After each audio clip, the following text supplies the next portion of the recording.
संदेश बुलंदतोफ TV news.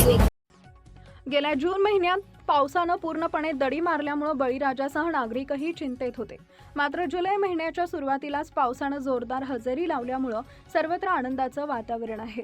या पहिल्या दमदार पावसानंतर आज सोमवारी भरलेल्या शिंदखेडा येथील आठवडा बाजारात नागरिकांची अभूतपूर्व गर्दी पाहायला मिळाली। विशेषतः लोणच्याच्या कैरीची मोठी आवक झाल्यानं आणि ग्रामीण भागातील ग्राहकांनी गर्दी केल्यानं शिंदखेडा शहराला अक्षरशः यात्रेचे स्वरूप आले होते। पावसाच्या आगमनासोबतच बाजारात लोणच्याच्या कैऱ्यांची मागणी प्रचंड वाढली आहे। आजच्या बाजारात कैरीचा भाव प्रति किलो 40 रुपयांपासून 60 रुपयांपर्यंत राहिला। आवक मोठी असली तरी ग्राहकांकडून असलेली मागणी लक्षात घेता कैरीचे बाजारभाव तेजीत असल्याचं व्यापाऱ्यांनी सांगितले। पाऊस लांबल्यामुळे गृहिणींना लोणचे बनवण्याचं नियोजन पुढे ढकलले होते।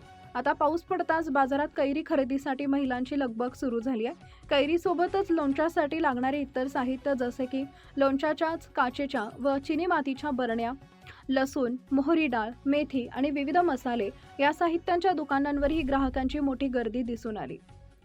लसणाच्या दरातही काहीशी तेजी जाणवत होती। शिंदखेडा येथील आठवडा बाजारात हा परिसरातील अनेक गावांचे प्रमुख व्यापारी केंद्र आहे। आज परिसरातील नागरिक आणि शेतकरी मोठ्या संख्येने शहरात दाखल झाले होते। मुख्य बाजारपेठ, भाजी बाजार आणि आजूबाजूच्या वाहनांवर रस्त्यांवर वाहनांची आणि नागरिकांची प्रचंड वर्दळ होती। पहिल्या पावसामुळे बाजारात असलेला हा उत्साह व्यापारी वर्गासाठी दिलासादायक ठरली असून आज कोट्यवधी रुपयांची उलाढाल झाल्याचा अंदाज वर्तवला जातो आहे। मुख्य संपादक यादवराव सावंत।